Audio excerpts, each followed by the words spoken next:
What's up, gamers? Welcome to the recorded sessions for the second lesson of the Rec Room Basics class. My name is Cooks, and I'll be taking you through the content today, thanks to my co-teacher and editor and general maintainer of sanity, AKKR123. Be sure to check out their channel for more RRS tutorial goodies and just general shenanigans. Alright, second time's the charm. Welcome one and all to the Unity editor. Now, if this is your first time seeing this and it looks incredibly intimidating, don't worry. We will be going through every aspect of this that I stopped to click on. But of course, we are here for Rec Room Studio, so let's get into a room. So the very first thing you'll want to do in Rec Room Studio, and I will go ahead and close this because it won't be there for you guys, is open the Rec Room Studio control panel. To do that, we go to this little ribbon up the top. We choose Rec Room Studio, and we choose Rec Room Studio. Once we've done that, you'll see it opens up in a little window over here by itself. Having it up there is perfectly fine. I personally usually choose to dock it over here next to the inspector panel. Now, the next thing you'll want to do is create a room. Now, fortunately, since I had to re-record this, since I forgot to record the last one, we get an extra little goodie in here, which is that we can now, this feature dropped since the class started, we can now actually create rooms right from Studio. And so all you need to do that is go down to the bottom of this text field and just type in a room name and hit create. As soon as it does that, bam, you have a room name. Now that will appear in alphabetical order on your list. But once it's been created, all you have to do is select it and click Open Room. And Studio will start to open your room. Now, I'm going to tell you this straight up. For the purposes of what we'll be doing, I want you to resist the urge to immediately delete all the make pen walls. Only because we will be making use of them. So for now, I want you to keep them. So, speaking of the walls, you would have noticed that as soon as we loaded in, you couldn't see them.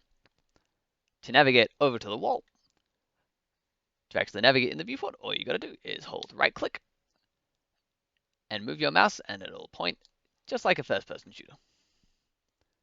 Now similarly, if you want to navigate around your scene, hold the right mouse button and you can use WASD to move around the scene. If you scroll the mouse wheel up while holding right click, you will move faster. If you scroll it down, you will move slower. However, there are plenty of times where we want to get around our scene a little faster than that. So, the first little shortcut I can show you today is if you click on an object in our friend the hierarchy panel here. Now, the hierarchy panel contains a list of everything in our scene, including those maker walls right there. And you'll see if I click on the maker walls, it highlights over here in the hierarchy panel. And if I click another wall in the hierarchy panel, it highlights here in the scene view. But if I want to get straight to the action, I can double click on an object in the hierarchy panel and it will take us straight there. So that's the first nifty little bit of advice that we have. Now, what we're aiming to do in this lesson is import ourselves a fantastic custom sticker, bring in a custom skybox, and decorate our empty maker room with a few of the built-in Rec Room props.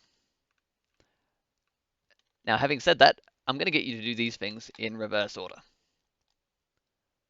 So the very first thing that you need for any Rec Room Studio room, because it doesn't start with one by default, is a welcome mat.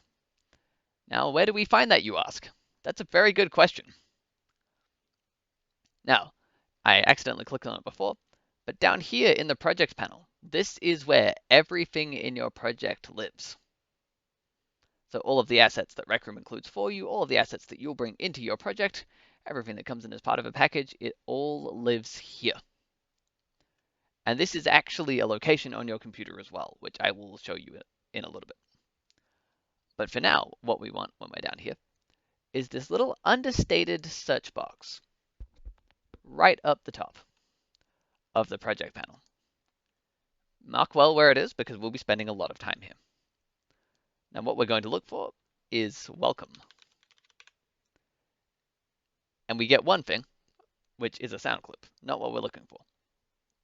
In order to find Rec Room objects, we need to change this search using this other understated little menu here that has free pills in packages, in assets, or assets. Now in this case, we want in packages. All built-in Rec Room objects will live in this section. And you can see now that we search for welcome, we have two things that actually look like things. You'll find all manner of things when you search in the project panel, but anything that has a little preview like this, that actually looks like something, is going to be either a model or a prefab. In this case, it's a prefab, and it is a magical Rec Room prefab that will, when we drag it in there, will give us a welcome mat.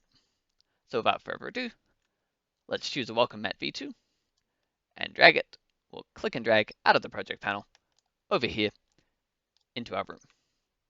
Now you'll notice that there's a useful little transform gizmo marking its location, but we can't actually see it. So how do we get it to where we can see it?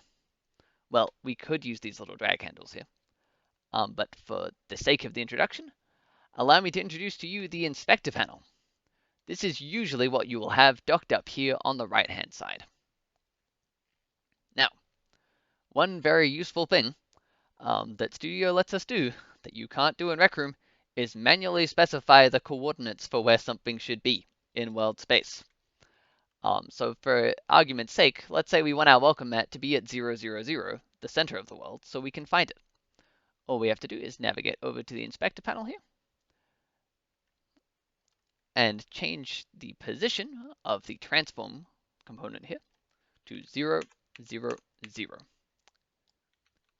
There you go, and there it is. And then we'll grab our little drag handle and drag it up. Now, if you can't see the drag handles, you can bring them up by either pressing this little set of arrows here or the W button. So we glossed over a couple of things that I want to run you through in just a little bit more detail. So the inspector panel, very special thing, so-called because it inspects things. It is your little detective running around in the Unity engine telling you things about whatever you click on.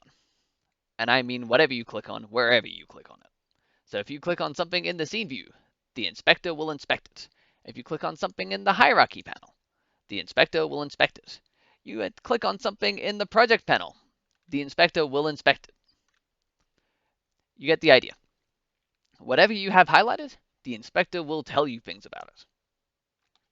And one of the most useful things that the inspector tells us about is game objects, which in Unity/Studio, a game object is anything that has an entry in the hierarchy panel. Now it's worth noting that every Rec Room is comprised of two separate sets of game objects, and you can see them right here in the hierarchy panel. One is white, and one is orange. Now, orange objects are manipulatable with the Maker Pen. I call these Rec Room objects. You can see they're listed here under Maker Pen objects because they are manipulatable with the Maker Pen. That doesn't necessarily mean that you can't necessarily merge them into other things, but anything that is here in the Maker Pen objects part of the scene is something that you will be able to move with the Maker Pen. Now, I'll walk you through how to move something from this scene where we put everything to this scene where we can manipulate things with the Maker Pen in a little bit. But that just serves as our cursory introduction to the inspector panel. So now, let's get our hands dirty with a few more Rec Room props. So now that we have our search set to in packages, you can search for anything that you would usually search the Maker Pen palette for, and it will appear. For example, we can grab ourselves a truck. Shows up right there. Now this is a good opportunity for me to give you a quick tour of the movement tools that we have available to us in Unity/Studio. They all live up the top left here. Right beneath the white ribbon up the top, we have our few different bits and pieces of tool. Now you can access the tools by clicking on them here, or you can use them by pressing the keys Q through Y.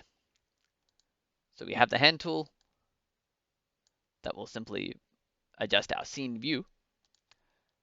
We have the transform tool, which you can get to by pressing W, or the button up here, which does the same thing as the move tool in the make pen.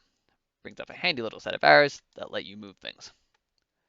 It's worth noting, for the move tool as well as the rotate tool, if you are moving something but you hold control, its movement will snap in increments. Which segues nicely to the rotate tool, which will rotate things around a given set of axes. Again, you can hold control to force it to snap to particular angles.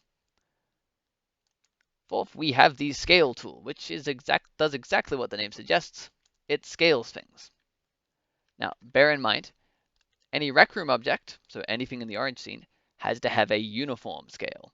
That is to say that its scale numbers over here in the transform panel have to all be the same. This is not the case for objects in the white scene. Now, just quickly to demonstrate that, I'll add a cube.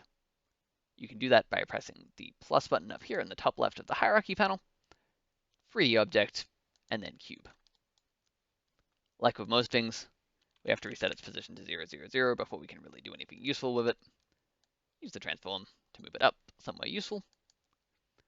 And you can see that if I try and scale an individual axis of it, it will let me. Whereas if I try and do the same thing on this truck, it will not let me. Every time I try and change its scale to something not uniform, RRstudio goes ahead and changes it back to uniform. Now the fifth tool is an interesting one. It is the rectangle transform tool. It is not designed for working with 3D objects, but it does work on them. What the rectangle transform tool does is a little bit like what the manipulate tool on the make pen does. It lets you adjust a 2D object or a 3D object by dragging pins at the corners of that object's boundaries. Note that if you reposition your camera so that you are sitting above the object, the axis that the pins are on will actually change. It'll operate on whichever one is facing you. Finally, we have the combined transform tool, which pretty much does what the other tools did, but all at once. Although seemingly not scale, so I guess it just moves and rotates. Finally, we have the editor tool. That is a special extension for custom tools.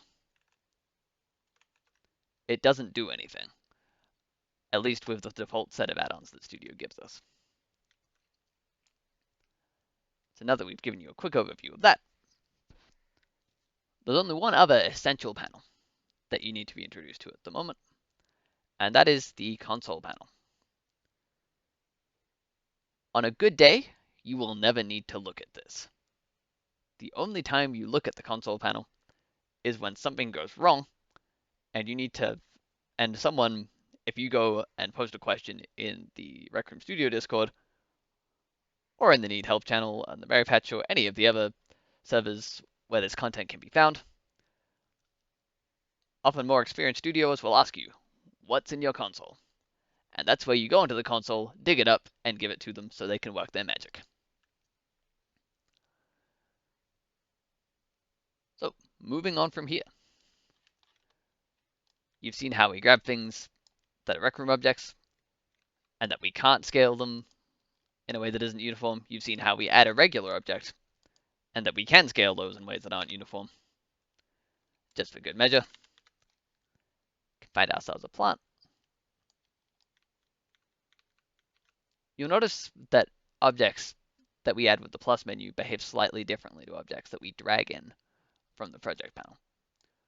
Objects that we drag in from the project panel, Studio will attempt to place them where your mouse is, or on the nearest surface that your mouse click would land on if you sent it as a 3D bullet out into the scene.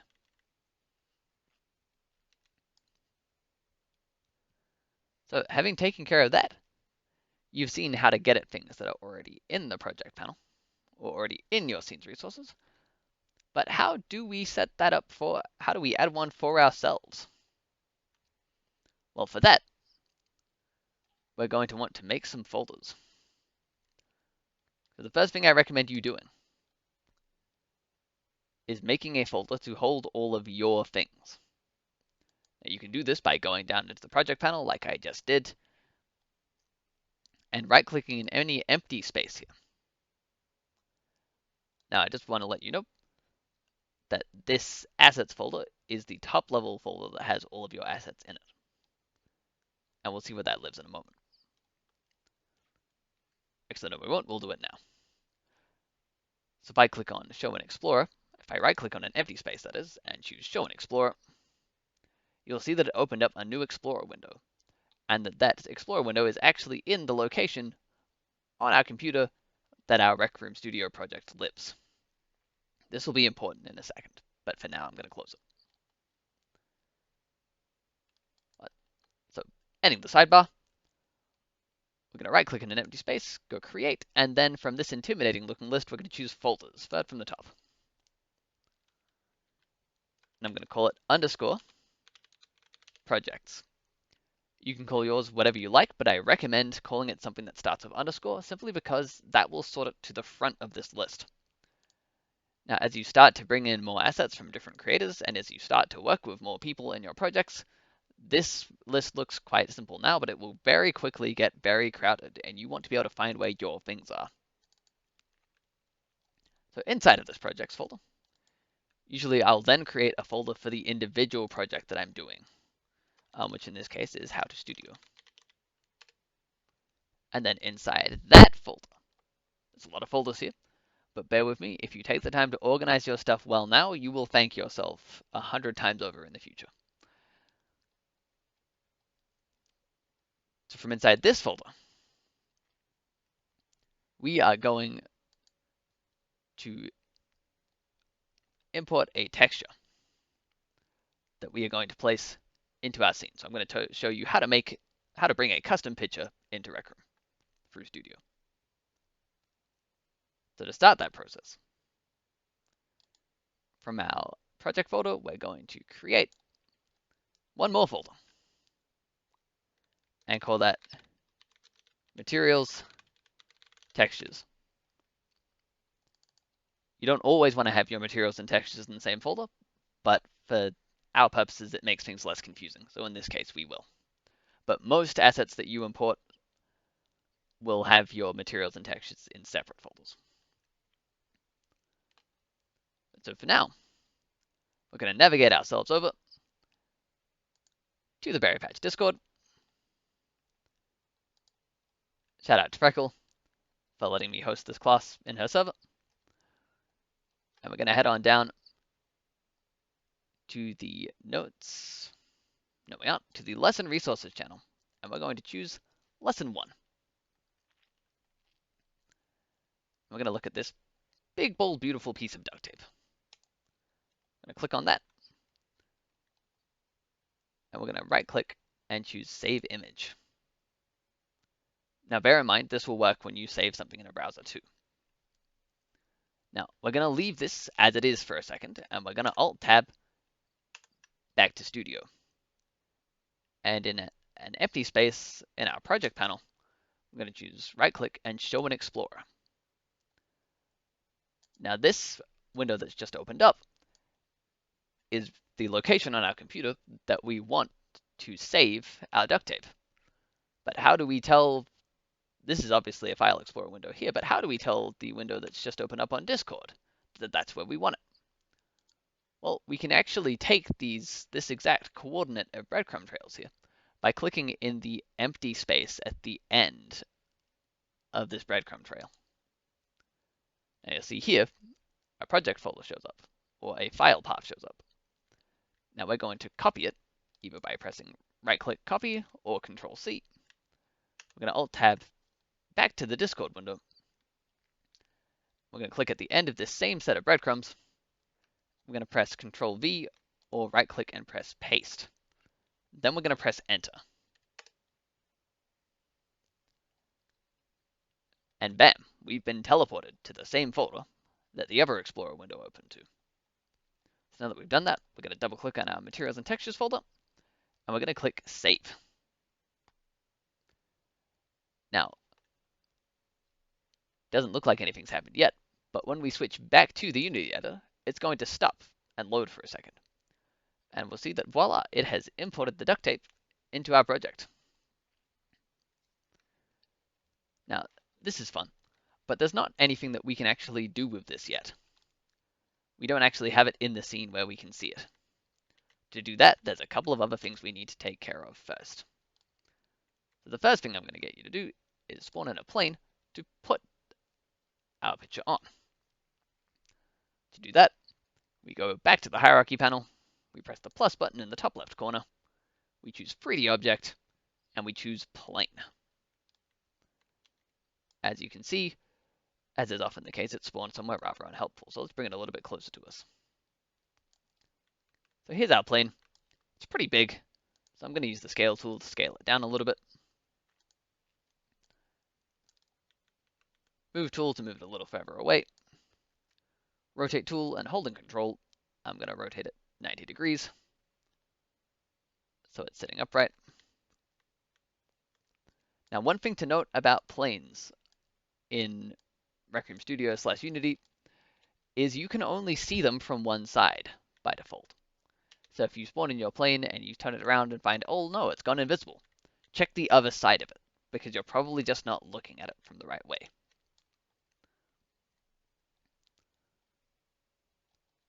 So we have our plane, but how do we put our picture onto our plane? For that, we need a little set of instructions that tells Unity/Studio how to paint a texture onto an object called a material. I'm going to create one of those now.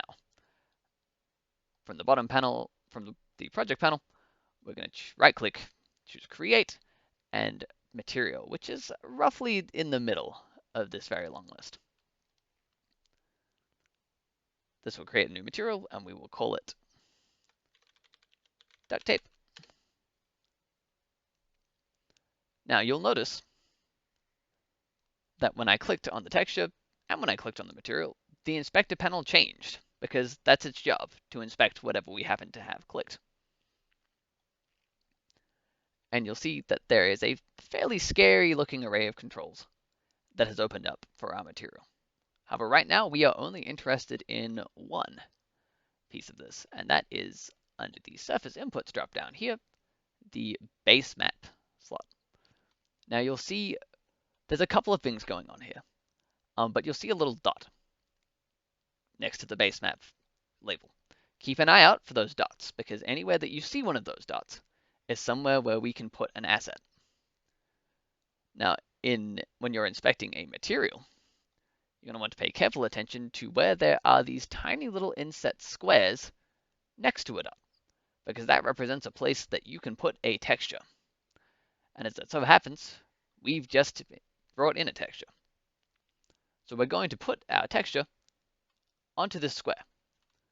But this is one of the funny little things about Unity. We need to do it in one fell swoop, because you saw that the inspector changes every time we click on something.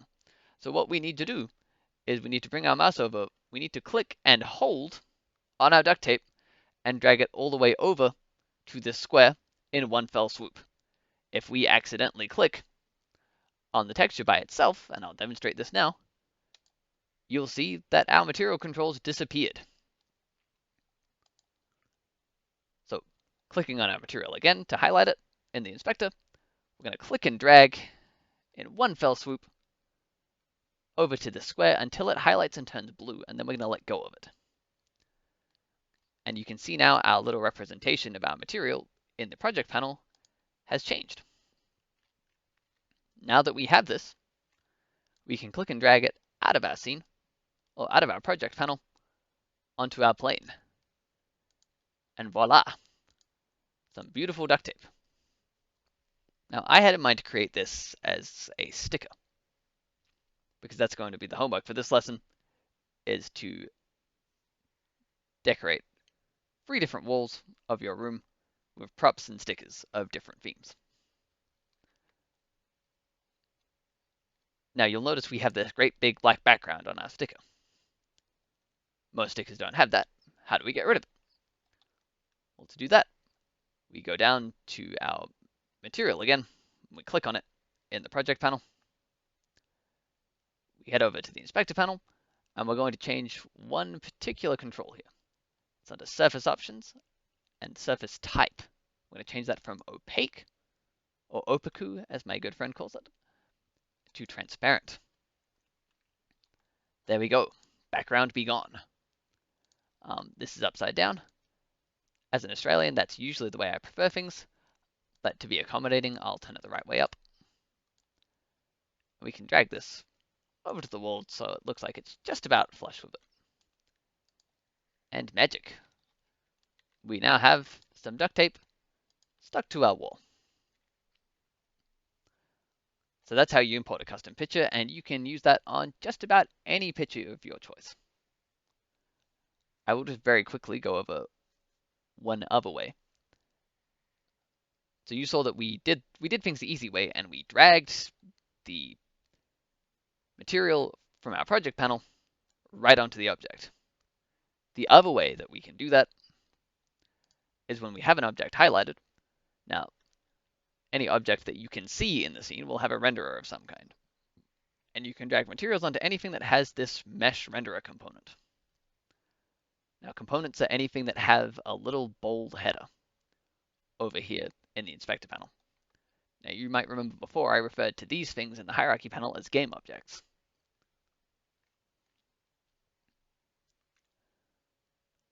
A game object can have one or more components. So in this case, our sticker plane is comprised of a mesh renderer, a mesh filter, which always accompanies a mesh renderer, a mesh collider, which is what gives it, which is what stops you from being able to walk through it. And that's all that's currently there.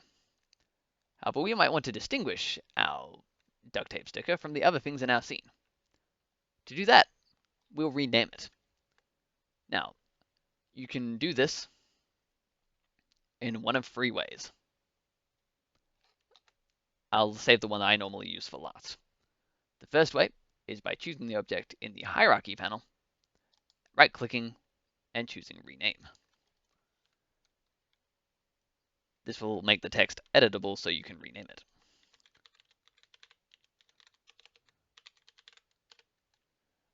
The second way you can do it is when it's already highlighted, click on it again, but slowly. Because remember, double-clicking will teleport you to it. So that makes it editable. The last thing that you can do is over here in the inspector panel on the very top. If you have a game object selected, you can rename it there. So here I'll just call it duct tape sticker 2 for good measure. So this sticker we can currently move around using our move controls. But it currently lives in the white scene, which means we won't be able to touch it with the make pen once we actually load into our room. If we want to set this up so that we can load it into our room, there's a few other things that we need to do. And I'm going to walk you through that process now. So first I'm going to navigate in my project panel back to the RRstudio folder, which is our project folder. I'm going to right click on an empty space in there. I'm going to choose create. I'm going to choose folder. And this time I'm going to call that folder prefabs. Now, prefabs are kind of like inventions. Once you've saved a prefab, you can bring it back out any way you like, and as many of them as you like. However, unlike inventions, when you change the underlying prefab of any object in your scene, all of the changes you have made immediately get copied out to all of the versions of that prefab that you've put into the scene. Now we'll see that property here in a moment once we've made some. But how do we make a prefab? Well, that bit's very easy. We choose an object, that's in our white scene. We click on drag down into the project panel and let go. And voila, we have created a prefab. Now, why did we do this? Well, you can only make an object into a make-append object if it is in a prefab, which is why we made this into a prefab. So now that we've done this,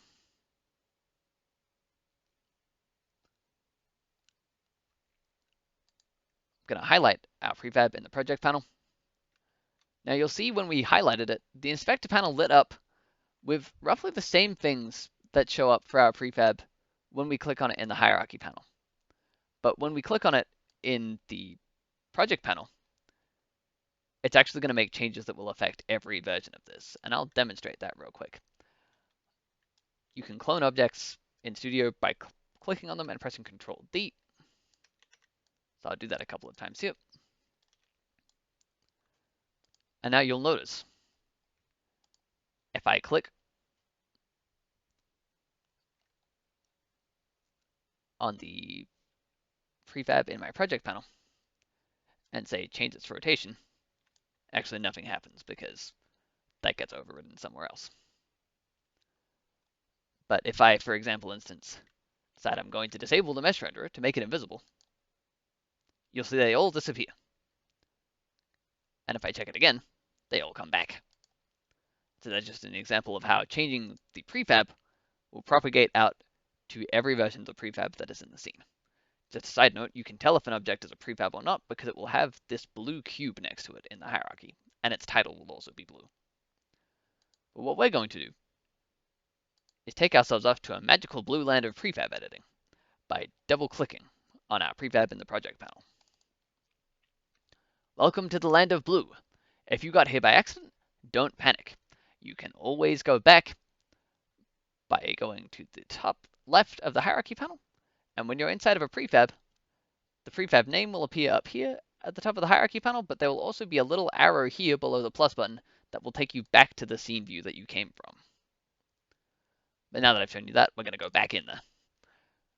And what we're going to do is we are going to add a component to this object. So you saw before that we have components that are automatically created for us when we create objects. Now we're going to add one of our own. And we do that from this nifty little button down at the bottom of the inspector panel that says Add Component. So we're going to click that. I'm going to search this bar for rec. I'm going to choose Rec Room Object from the top here. So now that we've done this,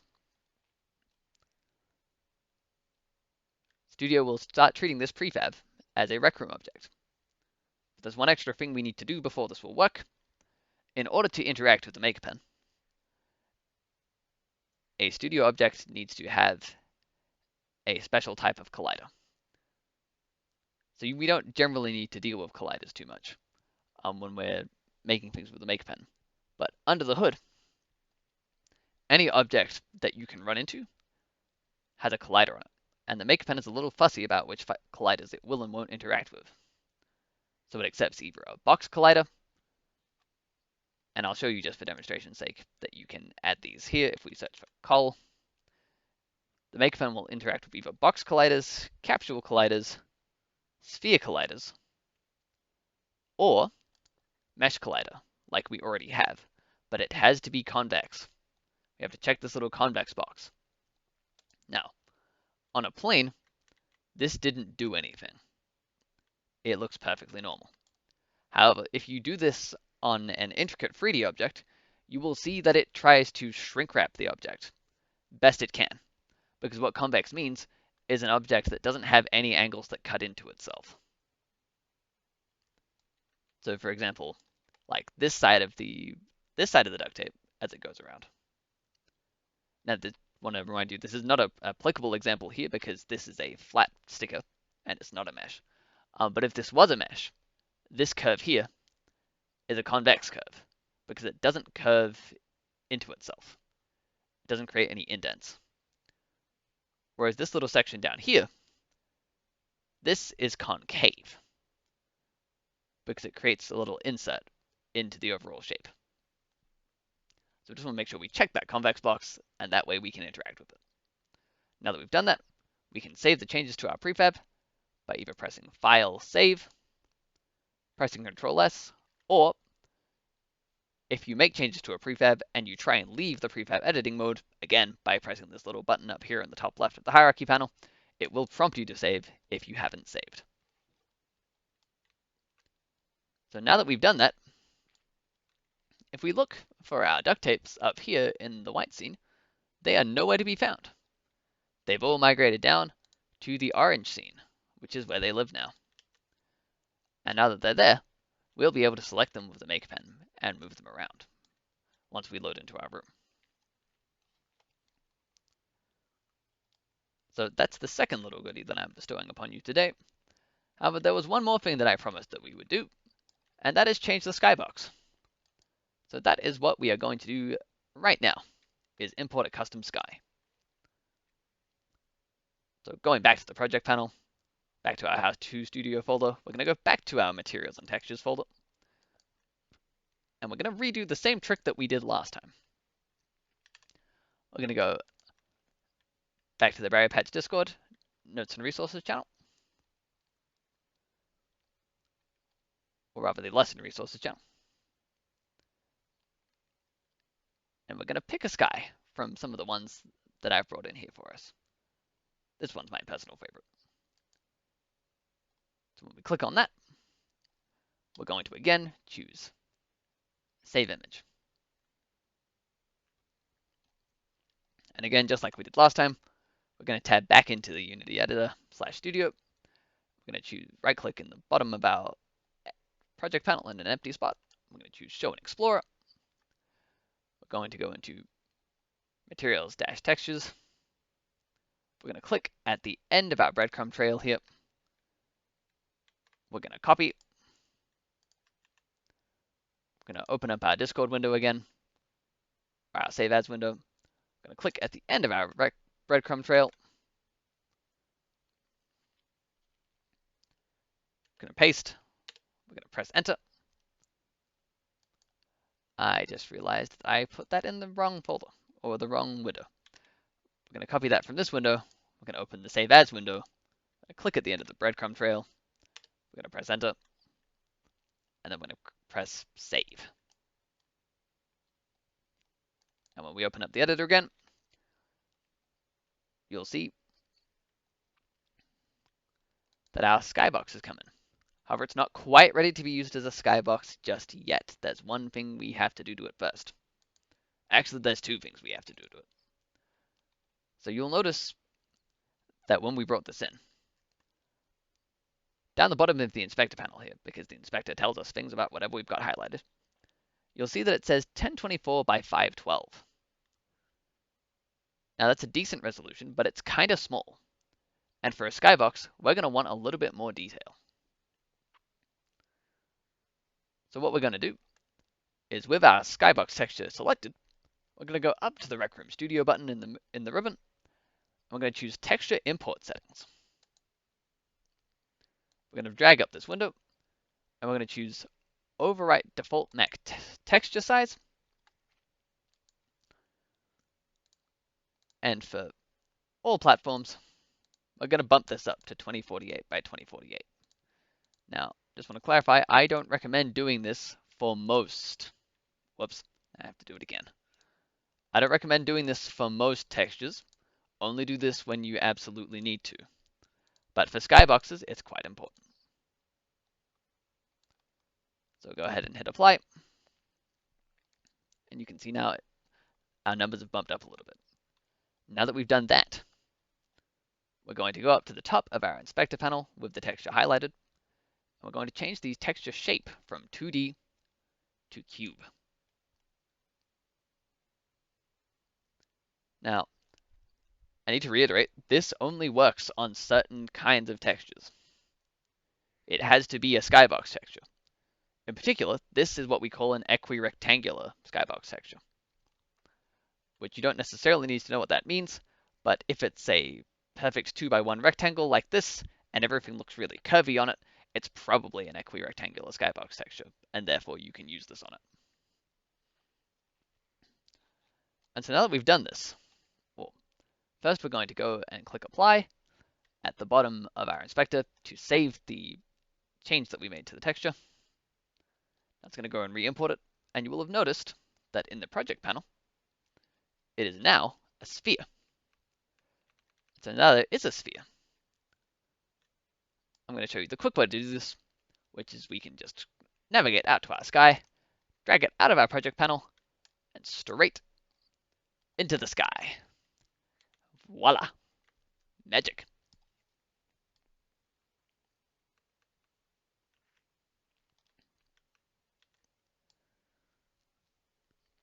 And so that is how you import a custom skybox.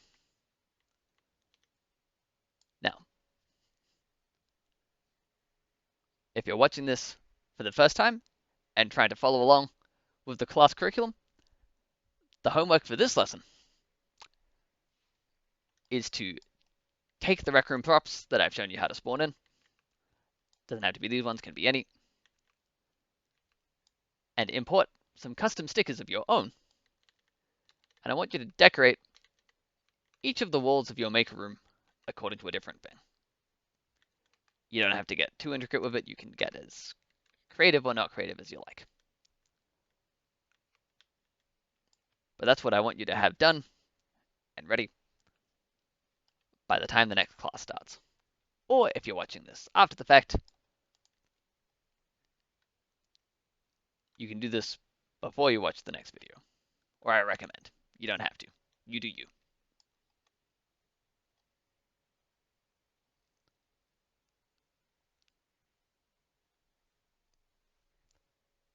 But that's all for this tutorial.